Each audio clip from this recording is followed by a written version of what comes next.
Господин президент, спасибо большое. 24 февраля 22 года вы обратились к своей стране и к нации 24 февраля. Когда начался конфликт на Украине в 22 году, вы сказали, что вы действуете потому, что пришли к выводу, что с помощью НАТО США могут начать внезапную атаку, нападение на вашу страну. Для американцев это подобно паранойи. Почему вы считаете, что Америка могла нанести неожиданный удар по России? Как вы пришли к такому выводу? Да, дело не в том, что Америка собиралась наносить неожиданный удар по России. Я так и не говорил. У нас с вами ток-шоу или у нас серьезный разговор? Here's the quote. Thank you. It's a formidable series. Так вот, да, это серьезный разговор. Но поскольку у вас базовое образование историческое, насколько я понимаю, да? Yes. Тогда я позволю себе, просто 30 секунд или 1 минуту маленькую историческую справку дать. Вы не против? Please. Вот смотрите, с чего начались наши отношения с Украиной? Откуда она взялась, Украина? Российское государство стало собираться как централизованное, и это считается годом создания российского государства, 862 год, когда новгородцы, есть такой город, Новгород, на северо-западе страны, пригласили на княжение князя Рюрика из Скандинавии, из варягов, 862 год. В 1862 году Россия отмечала тысячелетие своей государственности, и в Новгороде стоит памятник, посвященный тысячелетию страны. В 882 году преемник Рюрика, князь Олег, который выполнял по сути функции регента при малолетнем сыне Рюрика, а Рюрик умер в это время, к этому времени, пришел в Киев, отстранил от власти 2 братьев, которые, судя по всему, были когда-то членами дружины Рюрика. И таким образом Россия начала развиваться, имея 2 центра – в Киеве и в Новгороде. Следующая очень значимая дата в истории России – 988 год – это крещение Руси, когда князь Владимир, это правнук Рюрика, крестил Русь и принял православие, восточную часть христианства, восточное христианство. С этого времени начало укрепляться централизованное российское государство. Там, почему? Единая территория, единые хозяйственные связи, один язык, и после крещения Руси одна вера и власть князя. Начало складываться централизованное российское государство. Но в силу разных причин, после введения престола наследия, древние тоже времена, средние века, Ярослава Мудрым, чуть-чуть попозже, после того, как он ушел из жизни, престолонаследие было сложным, передавалось не напрямую от отца к старшему сыну, а от ушедшего из жизни князя, его брату, потом сыновьям по разным линиям. Все это привело к раздробленности Руси, единого государства, которое начало складываться как единое, привело к раздробленности. Ничего особенного в этом нет, то же самое происходило в Европе. Но раздробленное русское государство стало легкой добычей той империи, которую создал когда-то Чингисхан.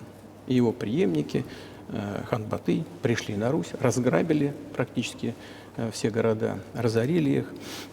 Южная часть, где был Киев, кстати говоря, некоторые другие города, они просто утратили самостоятельность. А северные города, они сохранили часть своего суверенитета. Платили дань в Орду, но часть суверенитета сохранили. А потом в центром в Москве начало складываться единое российское государство. Южная часть русских земель, включая Киев, оно начало постепенно тянуться к другому магниту, к тому центру, который складывался в Европе. Это было Великое Литовское княжество. Его даже называли литовско-русское, потому что русские составляли значительную часть этого государства. Они разговаривали на древнерусском языке, были православными, но затем произошло объединение, уния Великого княжества Литовского и Польского королевства. Через несколько лет спустя еще одна уния была подписана, уже в духовной сфере, и часть православных священников подчинилась власти Папы Римского. И таким образом вот эти земли оказались в составе польско-литовского государства. Но поляки в течение десятилетий занимались ополячиванием этой части населения. Язык внедряли туда свой. Стали внедрять идею о том, что это не совсем русские, что поскольку они живут у края, они украинцы, а первоначально слово «украинец» означало, что человек живет на окраине государства, у края. Или занимается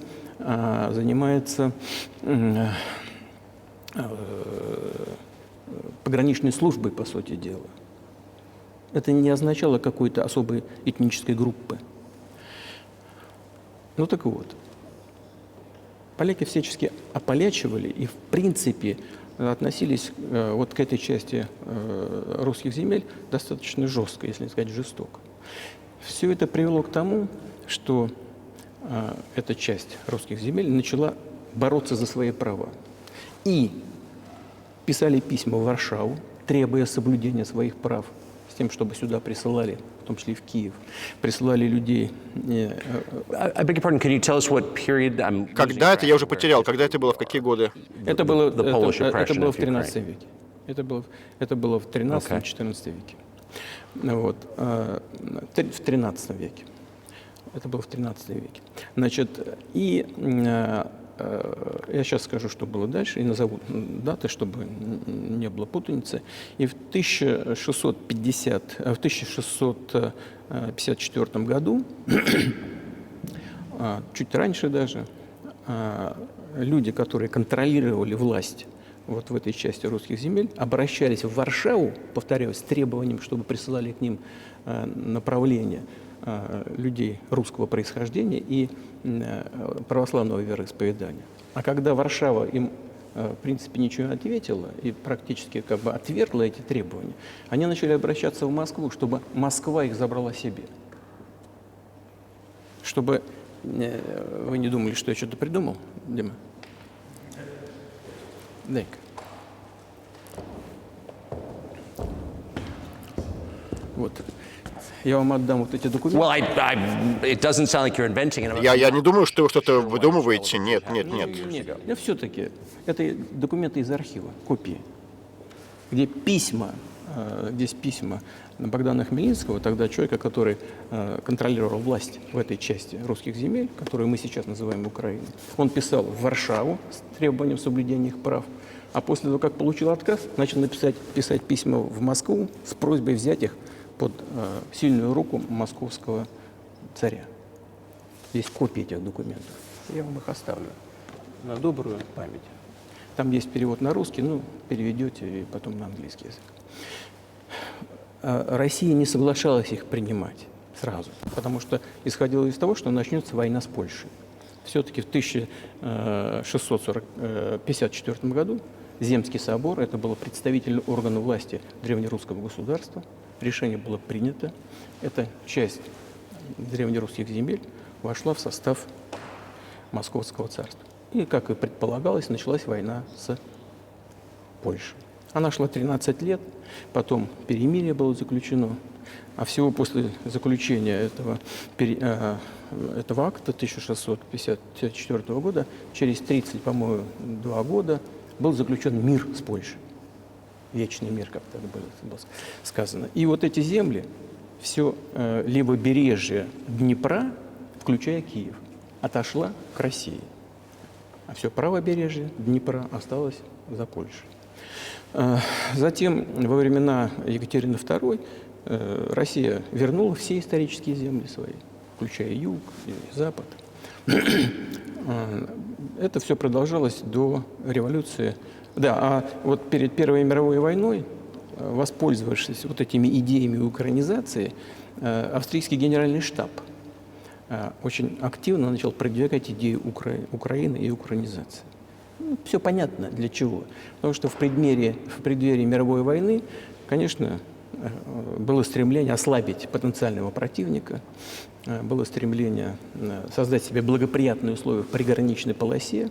И эта идея, родившаяся когда-то в Польше, что люди, проживающие на этой территории, не совсем русские, они якобы особая этническая группа, украинцы, начала продвигаться и австрийским генеральным штабом.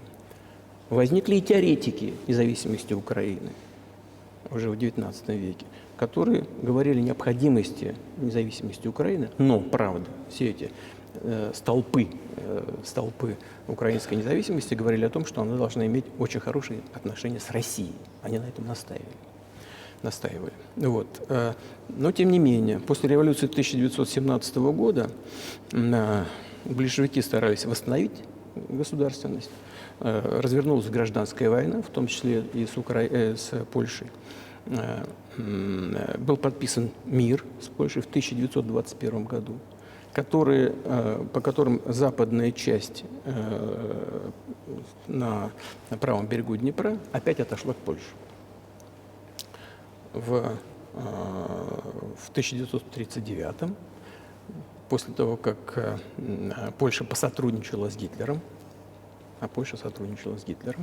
и Гитлер предлагал, все документы у нас в архивах есть, предлагал с Польшей заключить мир, договор о дружбе там, и союзничестве, но требовал, чтобы Польша отдала назад Германии так называемый Данцевский коридор, который связывал основную часть Германии с Кёнигсбергом и с Восточной Пруссией, а после Первой мировой войны эта часть территории была отдана Польше, и вместо Данцига появился город Гданьск. Вот Гитлер упрашивал их отдать мирно.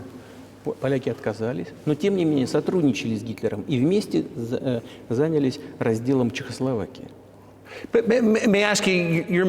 А вы говорите, можно спросить, что части Украины на самом деле являются русскими землями сотни лет.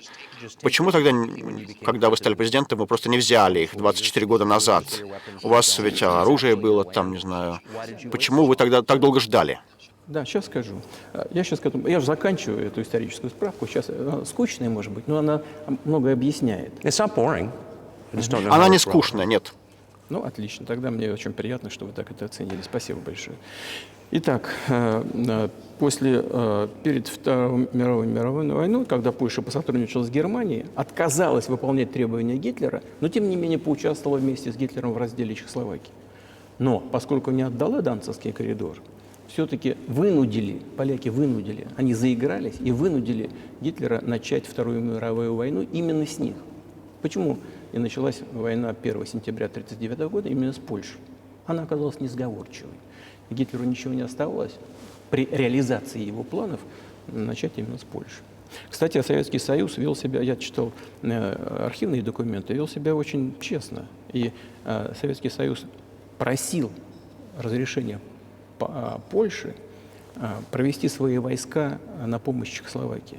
Но устами тогдашнего министра иностранных дел Польши было сказано, что если даже советские самолеты полетят в сторону Чехословакии через территорию Польши, они будут сбиваться над территорией Польши.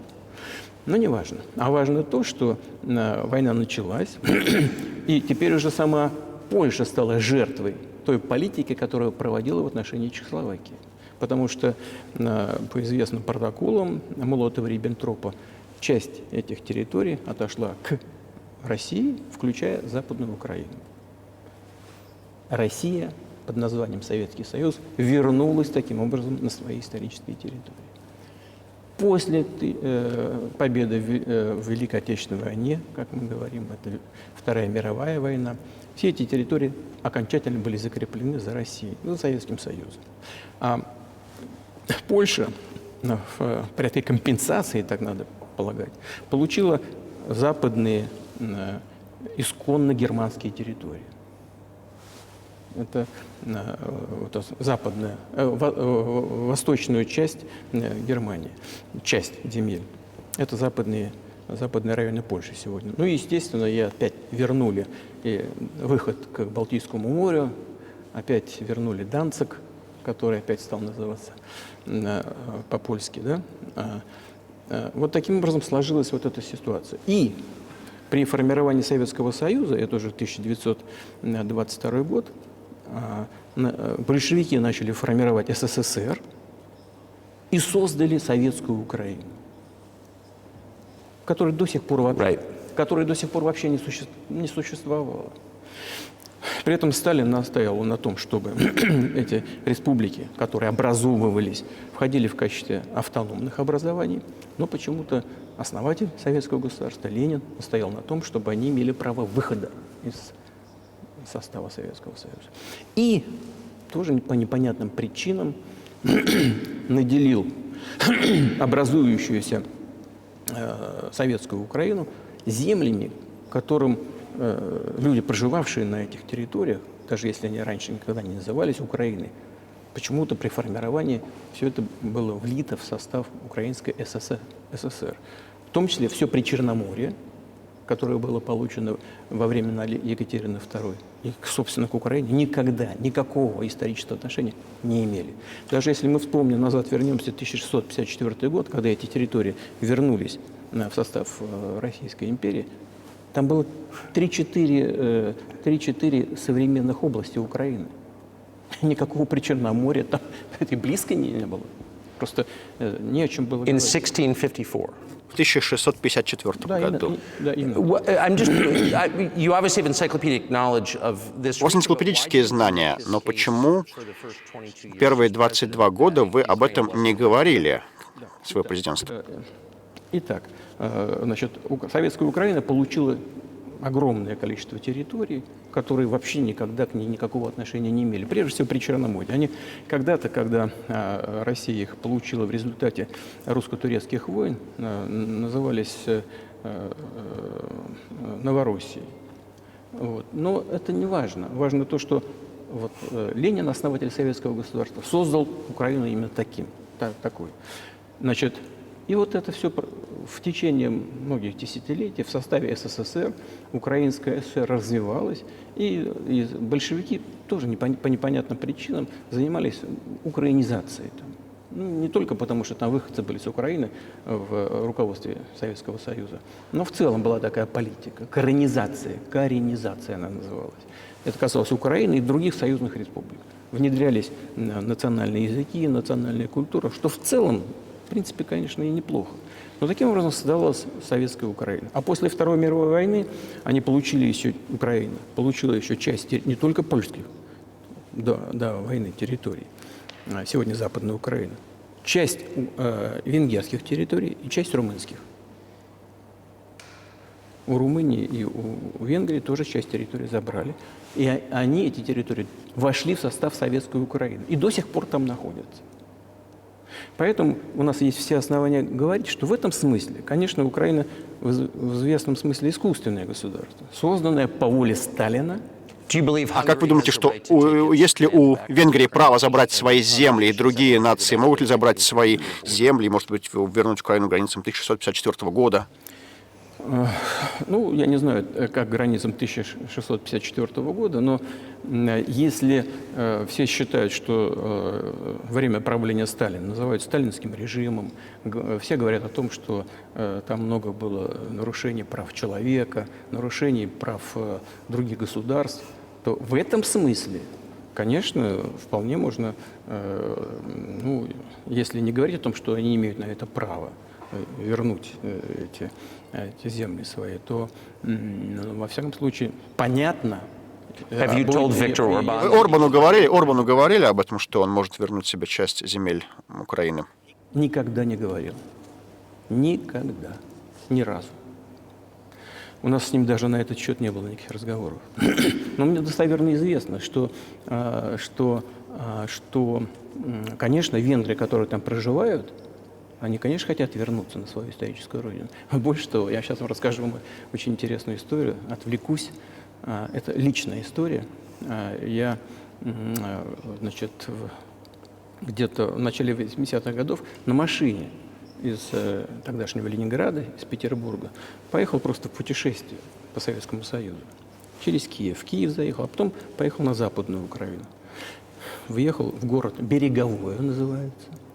А там все названия городов, поселков на русском и на непонятном для меня языке, на венгерском. На русском и на венгерском. Не на украинском.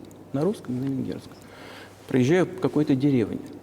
Возле домов сидят мужчины в тройках, в черных костюмах тройках и в цилиндрах в черных. Я говорю, это что, артисты какие-то? Мне говорят, нет, это не артисты никакие, это венгры. Я говорю, а что они здесь делают? Как чего?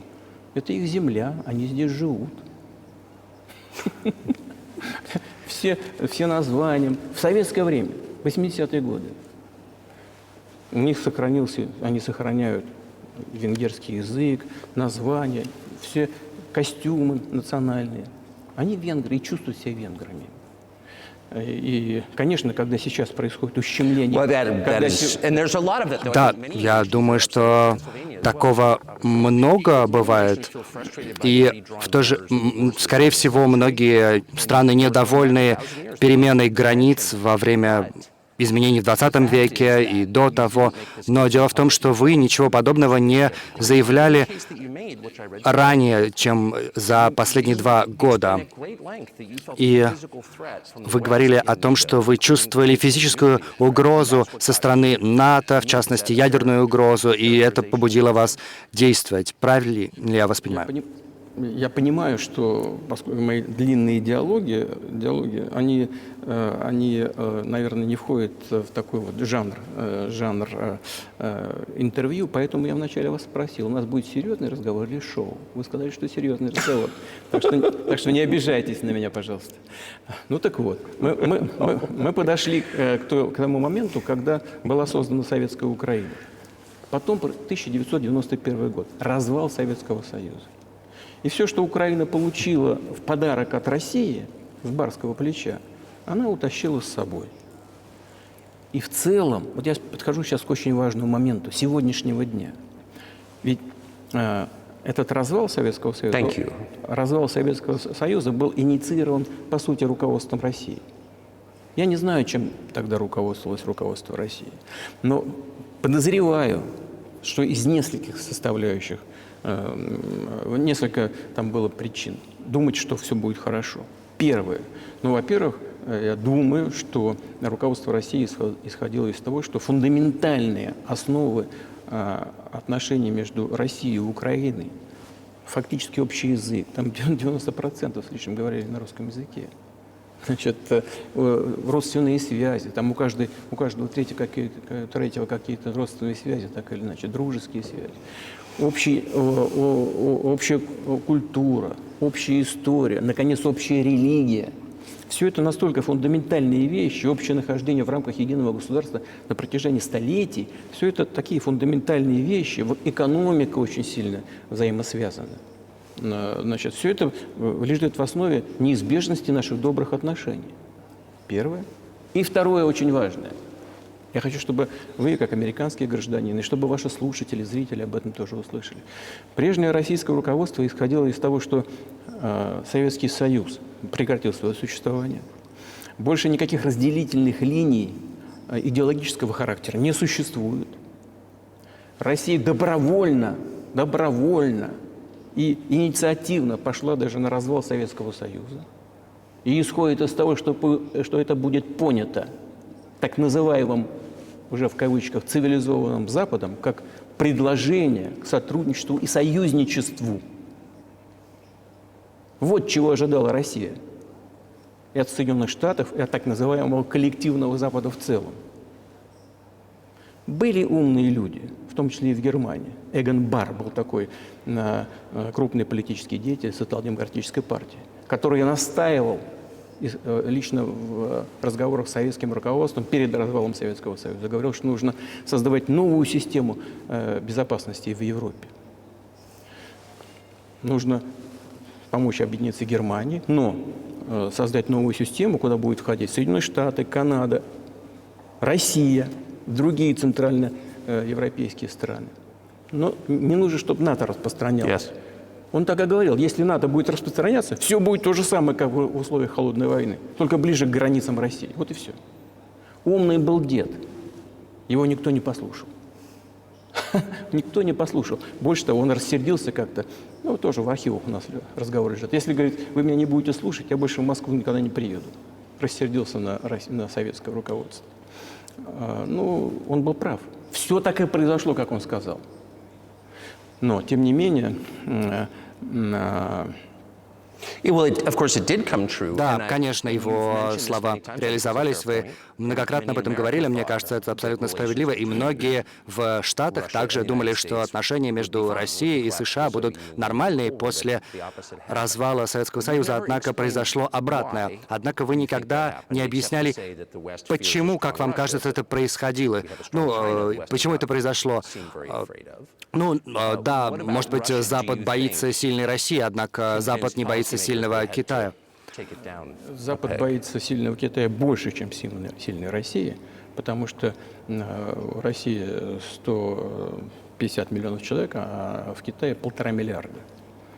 И экономика Китая развивается семимильными шагами, 5 с лишним процентов в год, было еще больше, но это вот для Китая достаточно. И поэтому потенциал, Бисмарк когда-то говорил, главное – это потенциалы. Потенциал Китая колоссальный. Первая экономика в мире сегодня по паритету покупательной способности, по объему экономики. Уже обогнали Соединенные Штаты достаточно давно. И темпы растут. Но сейчас не будем говорить, кто кого боится. Мы не будем, давайте, рассуждать такими категориями. А поговорим о том, что после 1991 года, когда Россия ожидала, что ее возьмут в братскую семью цивилизованных народов, ничего подобного не произошло. Вы же нас обманули. Я когда говорю «вы», не вас лично имею в виду, конечно, а Соединенные Штаты. Обещали, что не будет расширения НАТО на восток. Но это произошло 5 раз, 5 волн расширения. Ну, мы все терпели, все уговаривали, говорили «не надо». Мы же свои теперь, как у нас говорят, буржуинские, у нас рыночная экономика, нет власти коммунистической партии, давайте будем договариваться. Больше того, я тоже уже говорил об этом публично, ну, сейчас ельцинское время возьмем, был момент, когда, когда серая кошка пробежала. Вот до этого Ельцин ездил в США, помните, выступал в Конгрессе и говорил замечательные слова «God bless America». Да? Он же все это сказал. Это же были сигналы. Ну, пустите нас к себе. Нет, когда начались события в Югославии, сразу до этого Ельцина нахваливали. Как только события в Югославии начались, а когда он поднял голос за сербов, а мы не могли не поднять голоса за сербов в их защиту. Я понимаю, там были сложные процессы. Понимаю. Но Россия не могла не поднять голоса за сербов. Потому что сербы – это тоже особая, близкая к нам нация, православная культура и так далее. Ну, такой многострадальный народ в течение поколения. Но не важно, а важно то, что Ельцин высказался в поддержку, что сделали Соединенные Штаты. В нарушение международного права, устава ООН начались бомбардировки Белграда. Соединенные Штаты выпустили этого джина из бутылки. Более того, когда Россия возражала и высказывала свое негодование, что было сказано? Устав ООН и международное право устарели. Сейчас все ссылаются на международное право. Но тогда начали говорить, что устарело все. Надо все менять. Действительно, кое-что надо менять, потому что баланс сил изменился. Это правда. Но не таким образом. Но тем не менее. Да, кстати, сразу Ельцина начали обливать грязью, указывать на то, что он алкоголик, ничего не понимает, не смыслит. Все он понимал и все смыслил. Я вас уверяю. Значит, ну хорошо, я стал президентом в 2000 году. Думал, ладно, все это, югославская тема прошла, но надо попробовать восстановить отношения. Все-таки вот эту открыть дверь, в которую Россия пыталась пройти. И больше того, я же публично говорил об этом, могу повторить. На встрече здесь, в Кремле, с уходящим от власти Биллом Клинтоном, вот здесь вот, рядом, в соседнем помещении, я ему сказал, задал вопрос. Слушай, Билл, а как ты думаешь, если бы Россия поставила вопрос о вступлении в НАТО, как ты думаешь, это возможно? Вдруг он сказал: ты знаешь, это интересно. Я думаю, что да. А вечером, когда мы с ним встретились, уже на ужин, он говорит: ты знаешь, я разговаривал со своей командой. Не, это сейчас это невозможно. Можете спросить у него. Да, я думаю, он наше интервью услышит, подтвердит. Я бы никогда не стал чего подобного говорить, если бы этого не было. Ну ладно, сейчас невозможно. Were you sincere? Вы были искренни тогда? Would you have joined Вы бы NATO? присоединились к НАТО? Послушайте, я задал вопрос, возможно это или нет, Yes. и получил ответ «нет». Если я был неискренним в своем желании выяснить позицию But руководства, if he had said yes, would you have? А если бы он сказал «да», вы бы присоединились к НАТО? если бы он сказал «да», начался бы процесс сближения. И в конечном итоге это могло бы состояться, если бы мы увидели искреннее желание партнеров сделать это. Но этим не закончилось. Ну нет так нет, ладно, хорошо. Давайте будем... Why do you think that is? Just to Как вы get to думаете, motive. I почему? know you're clearly bitter Каковы about мотивы it. этого? Я чувствую, understand. что вы испытываете But горечь why по do you этому think поводу, the я West понимаю. Но rebuffed почему, then? как вы Why the думаете, Запад hostility? тогда Why the end of the Cold так вас War not оттолкнул? Откуда fix the эта relationship? враждебность? What Почему motivates this не from your удалось point of view? улучшить отношения? Каковы были мотивы этого, с вашей точки зрения? Вы сказали, что я испытываю горечь от ответа. Нет, это не горечь, это просто констатация факта. Мы же не жених и невеста. Горечь, обида – это не те субстанции, которые в таких случаях имеют место быть. Просто мы поняли, что нас там не ждут. Вот и все. Хорошо, ладно. Но давайте будем выстраивать отношения по-другому. Будем искать точки соприкосновения. Почему мы получили такой негативный ответ? Это вы спросите у своих руководителей. Я же не могу за них. Я могу только догадываться, почему. Слишком большая страна, со своим мнением и так далее. А Соединенные Штаты, я же видел, как решаются вопросы в НАТО. Я еще один из примеров сейчас приведу, касающийся Украины. Руководство США нажало, и все члены НАТО послушно голосуют. Даже если им чего-то не нравится. Сейчас я скажу в этой связи, что происходило с Украиной в 2008 году, хотя это обсуждается уже, здесь ничего нового я вам не скажу. Тем не менее, потом, после этого, мы пытались по-разному выстроить отношения. Например, события были на Ближнем Востоке, в Ираке. Мы очень мягко, спокойно выстраивали отношения со Штатами.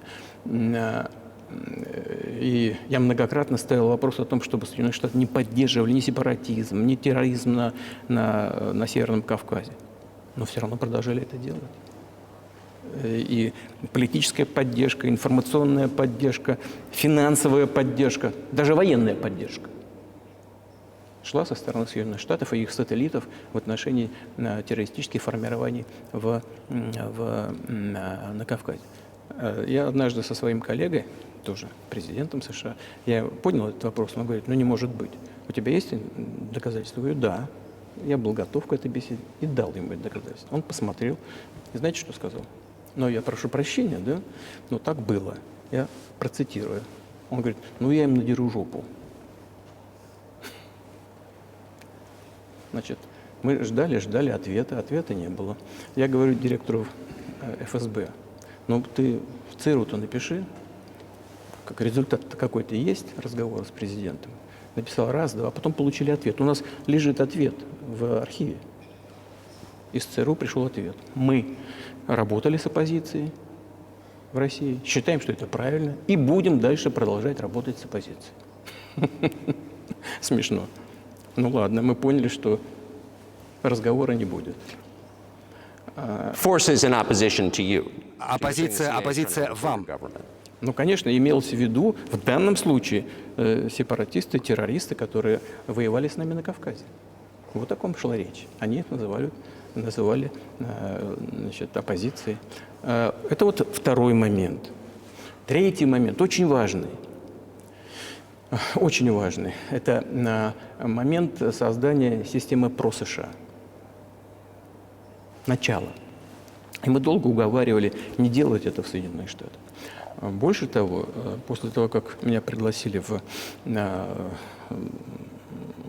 отец Буша-младшего, Буш-старший пригласил к себе на океан, в гости. И там состоялась очень серьезная беседа с президентом Бушем, с его командой. И я предложил, чтобы США, Россия и Европа создавали совместно систему ПРО, которая, как мы считаем, создаваемая в одностороннем порядке, угрожает нашей безопасности. Несмотря на то, что официально говорилось Соединенными Штатами о том, что она создается против ракетных угроз со стороны Ирана. Этим же обосновывалось создание ПРО.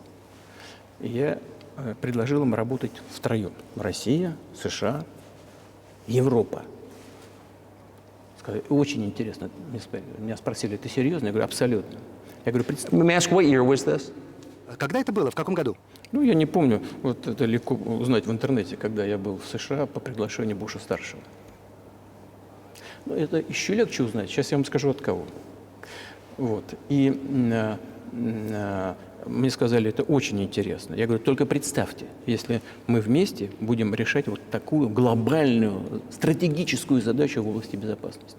Мир изменится. Наверное, у нас будут споры, наверное, экономические, даже политические.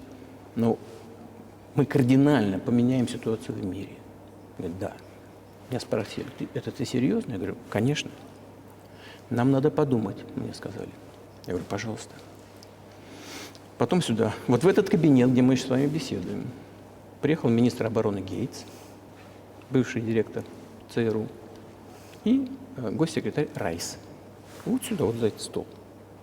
Вот напротив, вот вы видите этот стол. Они сели с этой стороны, я и министр иностранных дел, министр обороны России с той стороны. Они мне сказали, да, мы подумали и мы согласны. Я говорю, слава богу, отлично. Но за некоторым исключением. So twice you've described U.S. presidents То есть making вы decisions. дважды описывали, как американские президенты принимали какие-то решения, а потом их команды эти решения пускали под откос. Именно так. Именно так. В конечном итоге нас послали подальше. Я не буду детали рассказывать, потому что считаю это некорректным. Ну, все-таки это был конфиденциальный разговор. Но то, что значит, наше предложение было отклонено, это факт. Тогда, именно тогда, я сказал, послушайте, мы тогда будем вынуждены заниматься ответными мерами. Мы будем создавать такие ударные системы, которые, безусловно, будут преодолевать систему ПРО. Ответ был такой. Мы делаем не против вас, а вы делаете, чего хотите. Мы исходим из того, что это не против нас, не против США. Я говорю, хорошо, пошло. И мы создали гиперзвуковые системы. Причем межконтинентальной дальности. И продолжаем их развивать. Мы сейчас опередили по созданию гиперзвуковых систем ударных. Мы опередили всех. И Соединенные Штаты, и другие страны. Они у нас совершенствуются каждый день. Вот. Но не мы это сделали. Мы предлагали пойти другим путем, а нас отодвинули. Теперь по поводу расширения НАТО на восток. Но обещали же, никакого НАТО на восток. Дюйма в сторону на восток не будет, как нам было сказано. А потом что сказать? Ну, на бумаге же они зафиксировали. Поэтому будем расширять. 5 расширений. И погрузили туда и Прибалтику, там, и всю Восточную Европу и так далее. И вот теперь к главному. Добрались до Украины. В 2008 году на саммите в Бухаресте заявили о том, что двери для Украины и Грузии тогда в НАТО открыты. Теперь по поводу, как там принимаются решения. Германия, Франция вроде были против, так же, как некоторые другие европейские страны. Но тогда, как выяснилось позже, президент Буш, а он такой крепкий парень, крепкий политик, вот, как мне сказали потом, он на нас нажал, и мы вынуждены были согласиться. Вот смешно, как в детском саду просто. Где гарантия-то просто? Что это за детский сад? Что это за люди? Кто они такие? На них, видите ли, нажали, они согласятся. А потом они говорят, ну, Украина же не будет в НАТО, ты знаешь? Я говорю, не знаю. Я знаю, что вот вы согласились в 2008 году, а теперь почему в будущем не согласитесь? Ну, тогда вот нажали на нас. Я говорю, а почему завтра на вас не нажмут? И вы опять согласитесь. Ну, чушь какая-то. С кем там разговаривать? Я просто не понимаю. Мы готовы к разговору, но с кем? Где гарантии? Никаких. Значит, начали осваивать территорию Украины. Что бы ни было там, я вам предысторию рассказал, как развивалась эта территория, какие отношения были с Россией. Ну, там у каждого второго, третьего какие-то связи с Россией были всегда. И при выборах уже в независимой, суверенной Украине, которая получила независимость в результате декларации о независимости, а, кстати, там написано, что Украина нейтральное государство, а в 2008 году вдруг перед ней открыли двери или ворота в НАТО. Вот интересное кино. Мы так не договаривались. Так вот, все президенты, которые приходили к власти на Украине, они опирались на электорат, так или иначе хорошо относившийся к России. Это юго-восток Украины. Это большое количество людей. И перебить этот электорат, относившийся позитивно к России, было очень сложно. Значит, к власти пришел Виктор Янукович. Причем как? Первый раз он победил после президента Кучмы. Организовали третий тур, который не предусмотрен в Конституции Украины. Это госпереворот. Представьте себе, у вас кому-то не понравилось в США, ну вот шел спор между... In 2014? В 2014 году. Нет, раньше. Нет, это раньше было. Значит, после президента Кучмы. Значит, победил на выборах Янукович, Виктор Янукович.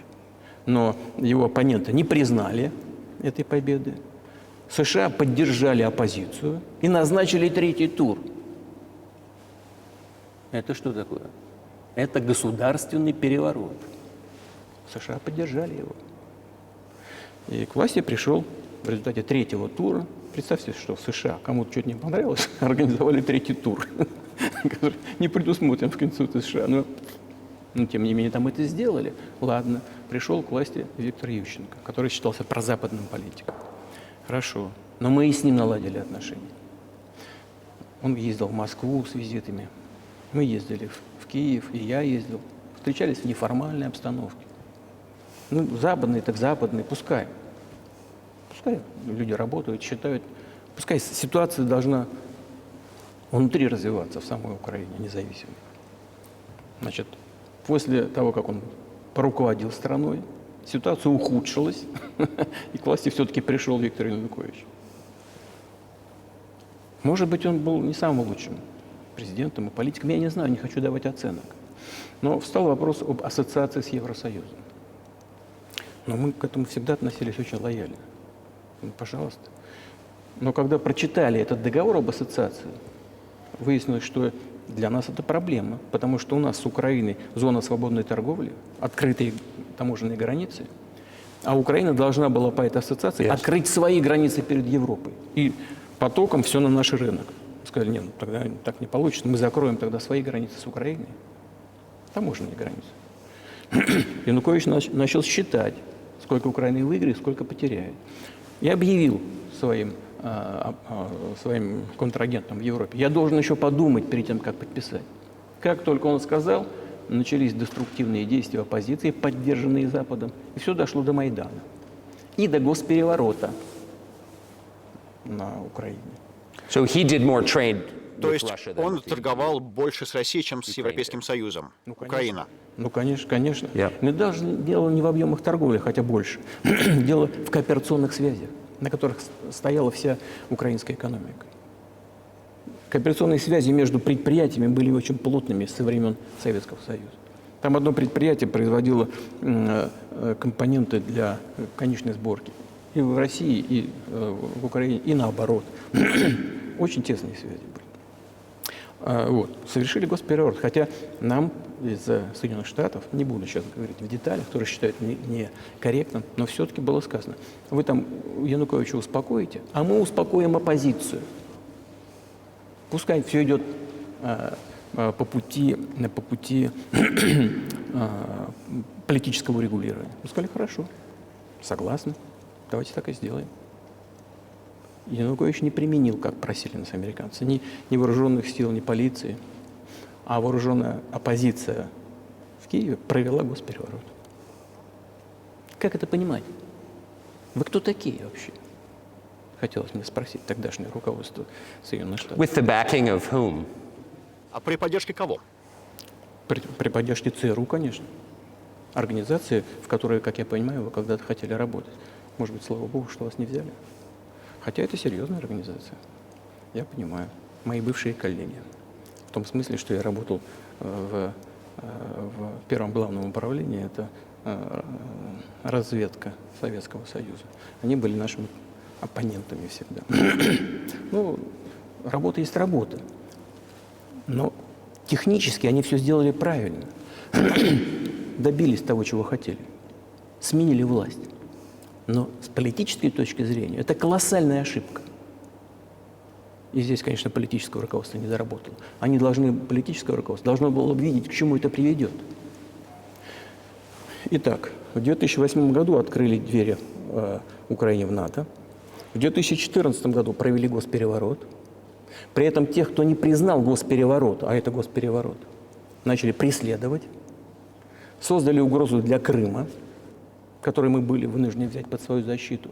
Начали войну в Донбассе с 2014 года, применяя авиацию и артиллерию против мирных граждан. Ведь с этого все началось. Ведь же видеозапись, когда самолеты наносят удар по Донецку сверху. Предприняли одну крупномасштабную войсковую операцию, еще одну, потерпели неудачу, еще готовились.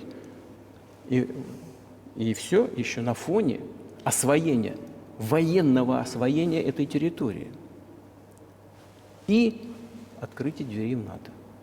Ну как же нам не проявлять обеспокоенность тем, что происходит? С нашей стороны это было бы преступная беспечность. Вот что это было бы такое. Просто политическое руководство Штатов подогналось к черте, за которую мы уже не могли переступить. Потому что это разрушало саму Россию. И потом мы не могли бросить наших единоверцев и по сути, часть русского народа под эту военную машину. То есть это было за 8 лет до начала конфликта. А что спровоцировало конфликт этот? И когда вы решили, что вам нужно все-таки сделать этот шаг? Ну, спровоцировал конфликт изначально. Спровоцировал конфликт госпереворот на Украине.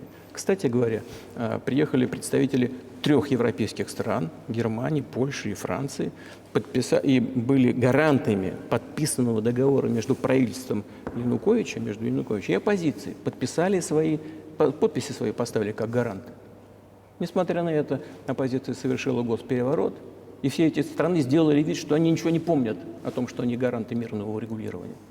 В печку сразу бросили этот договор. Никто не вспоминает. Я не знаю, знают ли что-то в США про этот договор между оппозицией и властью, и про гарантов, 3 гарантов, которые вместо того, чтобы вернуть весь этот процесс на политическое поле, нет, поддержали госпереворот. Хотя смысла в этом не было. Никакого, поверьте мне. Потому что президент Янукович совсем согласился, был готов на досрочные выборы, на которых у него не было шансов победить, если сказать по-честному. Не было шансов. Все это знали. Зачем госпереворот? Зачем жертва? Зачем угрозы для Крыма? Зачем начало потом операции на Донбассе? Вообще, вот этого я не понимаю. Вот в этом и просчет. ЦРУ довело свое дело при реализации госпереворота. А, по-моему, один из замов госсекретаря сказал, что даже истратили на эту большую сумму чуть ли не 5 миллиардов. Но политическая ошибка колоссальная. Зачем это надо было делать? Все можно было сделать на самом деле то же самое, только легальным путем. Без всяких жертв, без начала военных операций и без утраты Крыма. И мы бы пальцем не пошевелили, если бы не было вот этих кровавых событий на Майдане. В голову бы не приходило. Потому что мы согласились с тем, что после развала Советского Союза все должно было так по границам союзных республик. Мы же согласились с этим. Но мы никогда не соглашались с расширением НАТО, тем более не соглашались никогда с тем, что Украина будет в НАТО. Мы не соглашались с тем, что там будут базы НАТО, без всяких разговоров с нами. Мы только упрашивали в течение десятилетий: не делайте этого, не делайте того. А что послужило триггером в последних событиях? Ну, во-первых, сегодняшнее руководство Украины заявило, что они не будут исполнять Минских соглашений, которые были подписаны, как вы знаете, после событий 2014 года в Минске, где был изложен план мирного урегулирования на Донбассе. Нет, руководство сегодняшней Украины, министр иностранных дел, там все остальные официальные лица, а потом сам президент заявили о том, что им ничего не нравится в этих Минских соглашениях. Иными словами, исполнять не собираются. А бывшие руководители Германии, Франции прямо сказали, что подписывали, уже в наши дни, там, год-полтора назад, прямо сказали, честно, на весь мир, что да, они подписывали это соглашение Минское, но выполнять никогда не собирались. Нас просто водили за нос. Was there anyone for you to talk to? Did you call a U.S. Вы president? говорили с госсекретарем, с президентом, кто-то, может быть, они боялись с вами разговаривать, и говорили вы им, что если они будут продолжать накачивать Украину оружием, то вы будете действовать. Мы постоянно об этом говорили. Мы постоянно об этом говорили. Мы обращались к руководству Соединенных Штатов, европейских стран, чтобы вот этот процесс прекратился немедленно, чтобы были исполнены Минские соглашения. Откровенно говоря, я не знал, как мы это сделаем, но я был готов исполнять. Они сложные для Украины. Там очень много элементов как бы независимости для Донбасса, для этих территорий было предусмотрено. Ну, это правда. Но я был уверен абсолютно, и я сейчас вам скажу, я искренне считал, что если все-таки удастся уговорить тех людей, которые на Донбассе живут, их надо было еще уговорить, возвратиться как бы в рамки украинской государственности, то постепенно раны заживут, постепенно, когда эта часть территории вернется в хозяйственную жизнь, в общую социальную среду, когда пенсии будут платить, социальное пособие, все постепенно срастется. Нет, никто этого не хотел. Все хотели только с помощью военной силы решить вопрос. Но этого мы не могли позволить. И все дошло вот до этой ситуации, когда на Украине объявили, нет, мы не будем ничего. Начали еще подготовку к военным действиям. Войну начали они в 2014 году. Наша цель – прекратить эту войну. И мы не начинали ее в 2022. Это попытка ее прекратить. Do you think you've stopped it now? Как вы думаете, удалось вам сейчас ее прекратить? I mean, have you achieved your aims? Достигли ли вы своих целей? Нет, мы пока не достигли своих целей, потому что одна из целей – это денацификация. Имеется в виду запрещение всяческих неонацистских движений. Это одна из проблем, которые мы обсуждали. И в ходе переговорного процесса, который завершился в Стамбуле в прошлом году в начале, но не по нашей инициативе завершился. Потому что нам, европейцы, в частности, говорили, нужно обязательно создать условия для окончательного подписания документов. Мои коллеги во Франции и в Германии говорили, ну как ты себе представляешь, как они будут подписывать договор с пистолетом, приставленным к голове, к виску. Надо отвести войска от Минска. Ну, хорошо, мы отвели войска от Минска. Как только мы отвели, извините, от Киева. Как только мы отвели войска от Киева, сразу же наши украинские переговорщики выбросили в помойку все наши договоренности, достигнутые в Стамбуле, и приготовились к длительному вооруженному противостоянию при помощи Соединенных Штатов и их сателлитов в Европе. Вот как ситуация развивалась. И так, как она выглядит сейчас. Да. What is denazification? Денацификация, что это означает? Да, вот я как раз хочу сейчас об этом сказать. Это очень важный вопрос. Денацификация. После обретения независимости Украина начала искать, как говорят некоторые аналитики на Западе, свою идентичность. И ничего лучше не придумала, как поставить во главу угла этой идентичности таких ложных героев, которые сотрудничали с Гитлером. Я уже говорил, что в начале XIX века, когда появились теоретики независимости и суверенитета Украины, они исходили из того, что Украина, независимая, должна иметь очень добрые и хорошие отношения с Россией. Но в силу исторического развития, в силу того, что когда эти территории находились в составе Речи Посполитой, Польши, украинцев достаточно жестоко преследовали, изымали, пытались уничтожить эту идентичность, и вели себя очень жестоко. Это все осталось в памяти народа. И когда началась Вторая мировая война, часть этой крайне националистической, ну так скажем, националистически настроенной элиты, она начала сотрудничать с Гитлером, полагая, что Гитлер принесет им свободу. И немецкие войска, даже войска СС, они самую грязную работу по уничтожению польского населения, еврейского населения отдавали как раз вот коллаборационистам, которые с Гитлером сотрудничали. Вот отсюда вот эта жестокая резня польского, еврейского населения, ну и русского тоже. Во главе стояли лица, которые хорошо известны: Бандера, Шушкевич. Вот именно этих людей сделали национальными героями. Вот в чем проблема.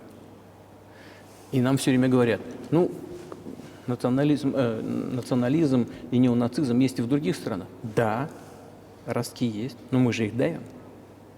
И в других странах их давят. А на Украине нет. На Украине из них сделали национальных героев.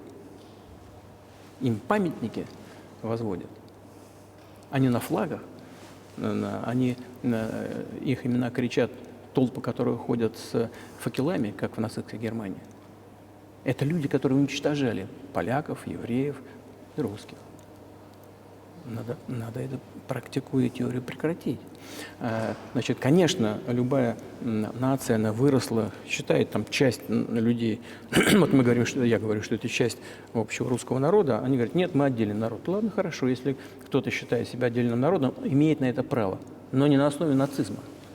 Правильно? Нацистской идеологии. Вот смотрите, президент Франции, президент... Вы будете удовлетворены той территорией, которая у вас есть уже сейчас? Нет, сейчас закончим. Вы же задали вопрос по неонацизму и денацификации. Вот приехал президент Украины в Канаду. Это хорошо известно, но замалчивается на Западе. И представили в канадском парламенте человека, который, как сказал спикер парламента, воевал во время Второй мировой войны против русских.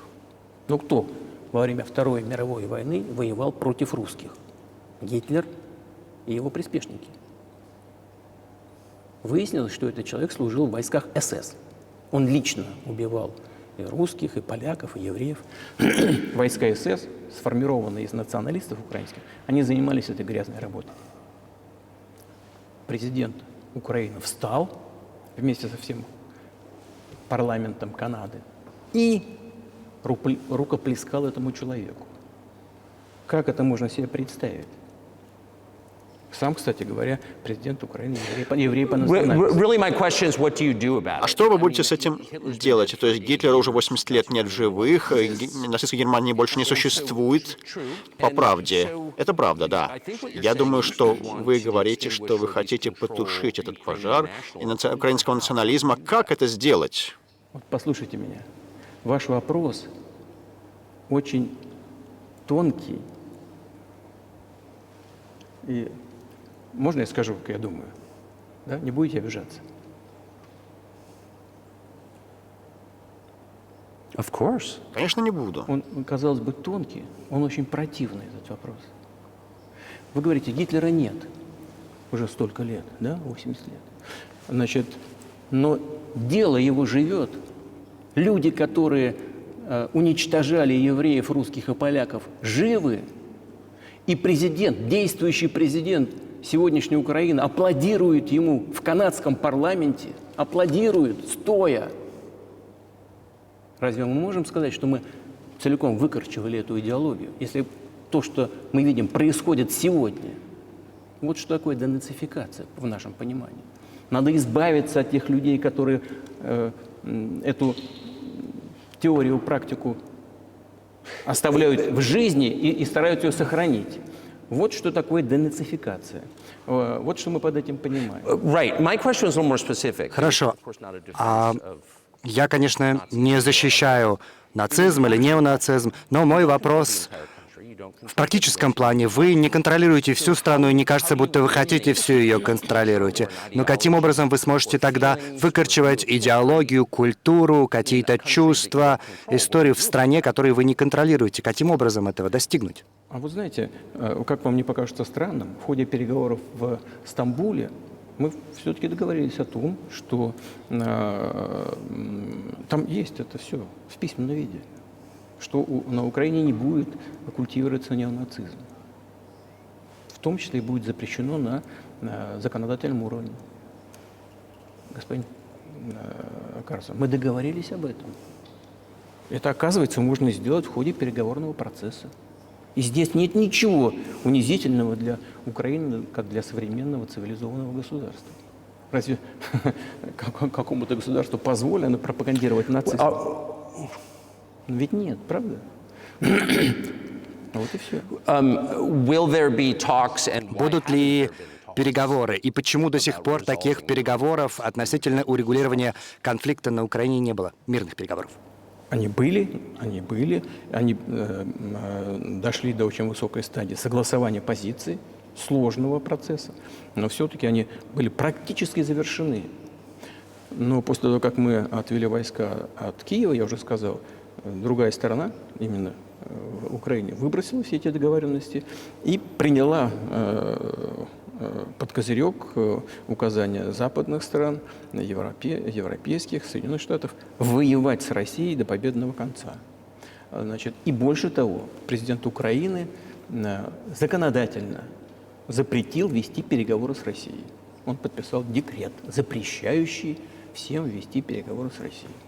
Ну, как мы будем вести переговоры, если он сам себе запретил и всем запретил? Мы знаем, что он выдвигает какие-то идеи значит, по поводу этого регулирования, но для того, чтобы о чем-то договариваться, нужно вести диалог. Не так ли? Well, but you wouldn't be speaking to the Ukrainian president, Да, you'd be speaking но вы не будете to the говорить с American украинским president. президентом, вы будете When was the говорить last с time you американским spoke to президентом, Joe когда Biden? вы в последний раз разговаривали с Джо Байденом. Ну, я уже не помню, когда я с ним разговаривал. Не помню, можно посмотреть там. You don't remember? Вы не помните? Нет, а что, я должен все помнить, что ли? У меня своих дел полно. У нас есть внутриполитические Well, дела. he's funding the war that you're... Да, но он финансирует войну, которую вы ведете. Ну да, он финансирует, но когда я с ним разговаривал, это было до начала специальной военной операции, естественно. И я, кстати, ему тогда говорил, я не буду в детали даваться, я никогда этого не делаю, но я ему тогда сказал, я считаю, что вы совершаете огромную ошибку исторического масштаба, поддерживая все, что там происходит на Украине, отталкивая Россию. И я ему сказал, говорил неоднократно, кстати говоря. Здесь, я думаю, что это будет корректно, на этом я ограничусь. А что он сказал? Можно, вы у него спросите, пожалуйста. У него, вам легко, вы гражданин Соединенных Штатов, поезжайте и спросите. Мне некорректно комментировать наши разговоры. But you haven't spoken to him since Но before с тех February of 2020. пор вы с ним не разговаривали после февраля 22 года. Нет, мы не разговаривали. Но у нас есть определенные контакты по различным. Кстати говоря, вот вы помните, я вам рассказывал про мое предложение вместе работать по системе противоракетной обороны. Yes. Да. Вот можно спросить у всех, они же все, слава богу, живы, здоровы. И, значит, и бывший президент, и Кондолиза жива-здорова, и, по-моему, господин Гейтс, и сегодняшний директор Центрального разведуправления господин Бернс, он тогда был послом в России, по-моему, он был очень успешным послом. Они все свидетели этих разговоров. Спросите у них. То же самое и здесь, если вам интересно, что ответил мне господин значит, президент Байден, ну, спросите у него.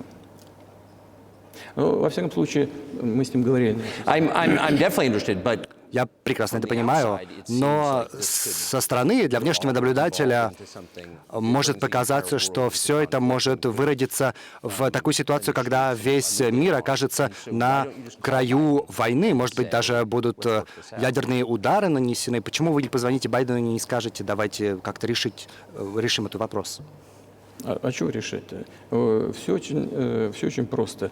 У нас, повторяю, есть контакты по линии там, различных ведомств, и я вам скажу, что мы говорим на этот счет, и что мы доводим до руководства США. Если вы действительно хотите прекратить боевые действия, вам нужно прекратить поставки вооружений. Все закончится в течение там, нескольких недель. Вот и все. И тогда можно договариваться о каких-то условиях перед тем, как вы это сделаете, прекратите. Чего проще-то? О чем мне ему звонить? О чем говорить-то? Или о чем упрашивать? Вы собираетесь поставить такое-то оружие на Украину. Ой, боюсь. Пожалуйста, не поставляйте. О чем говорить-то?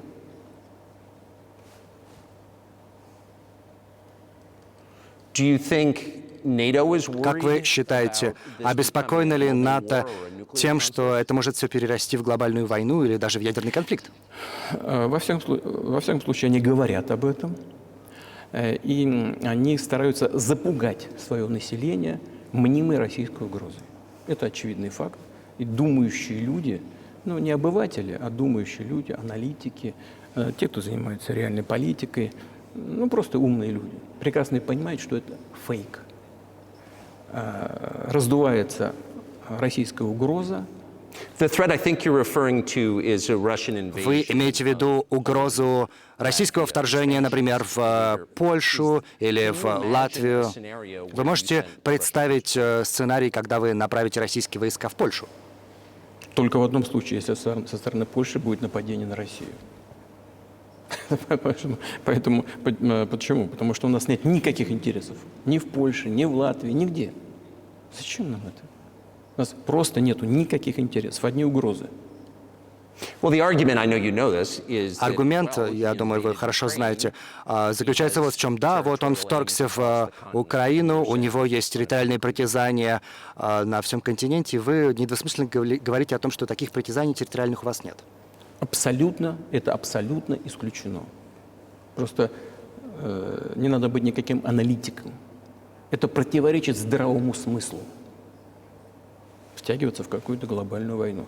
А глобальная война поставит на грань уничтожения всего человечества.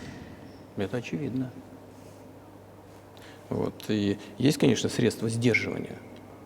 Нам все время всех пугали. Вот завтра Россия использует тактическое ядерное оружие. Завтра вот то использует. Нет, послезавтра. Ну и что? Это просто страшилки для обывателей. Для того, чтобы выбить из налогоплательщиков США, выбить из налогоплательщиков Европы дополнительные деньги в противостоянии с Россией на украинском театре военных действий. Цель – как можно сильнее ослабить Россию.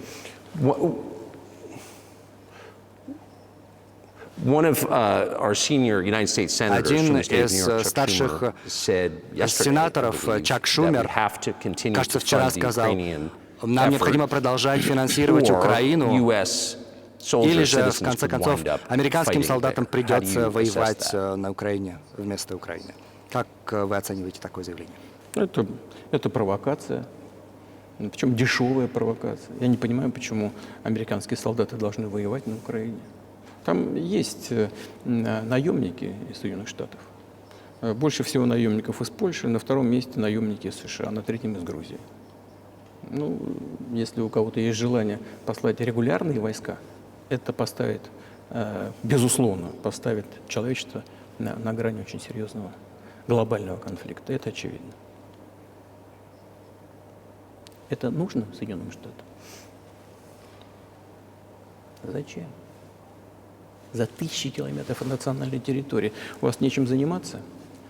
У вас проблемы на границе полно, проблемы с миграцией, проблемы с с государственным долгом 33 с лишним триллиона долларов. Нечем заниматься, нужно воевать на Украине. А не лучше ли договориться с Россией? Договориться уже понимая ситуацию, которая складывается на сегодняшний день, понимая, что Россия будет бороться за свои интересы до конца, и понимая это, все-таки начать вернуться к здравому смыслу, начать с уважением относиться к нашей стране, к ее интересам и искать какие-то решения. Мне кажется, что это гораздо умнее и рациональнее.